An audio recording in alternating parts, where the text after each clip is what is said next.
Paragraphe 81. Pacification de la Mauritanie, région Sudé, 1906 à 1912. Le 2e régiment de tirailleurs sénégalais, bien que stationné en presque totalité au Soudan, a collaboré de façon active à la pacification de la partie sud et de la Mauritanie, par l'intermédiaire de sa compagnie installée à Kifa.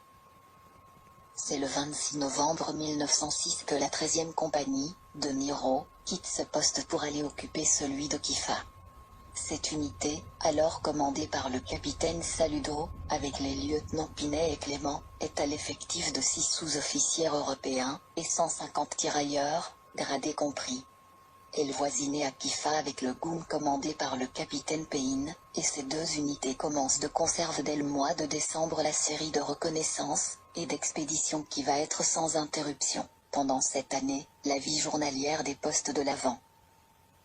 En février 1907, l'ancienne 13e compagnie, devenue 11e compagnie, reconnaît, organise, et occupe à Kifa un nouveau poste mieux situé que le premier.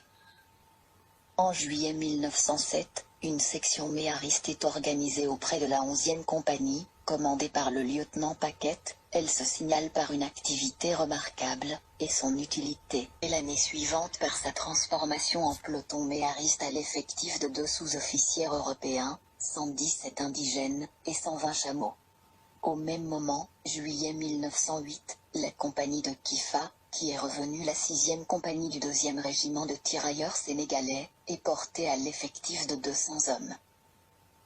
Les années qui suivent sont occupées par le travail incessant de tournées, de contre-revous, d'expéditions punitives nécessaires à soumettre les tribus de cette partie de la Mauritanie et donner de l'air au poste de Kifa. Il n'y a pour ainsi dire pas de mois où ne soient livrés des combats qui font, peu à peu, des unités d'élite de la 6e compagnie sous les ordres du capitaine Manjot et du peloton méhariste commandé par le lieutenant Paquette. Parmi les principaux combats on peut citer les suivants. Combat du 17 novembre 1908 contre les Zéros. La clale qui laisse 100 cadavres sur jeu terrain, mais de notre côté nous avons 4 tirailleurs tués et 4 blessés.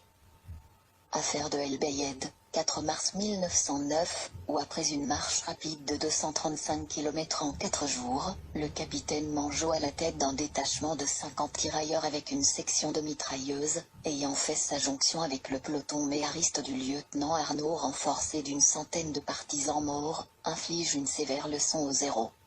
La clale désormais définitivement soumis.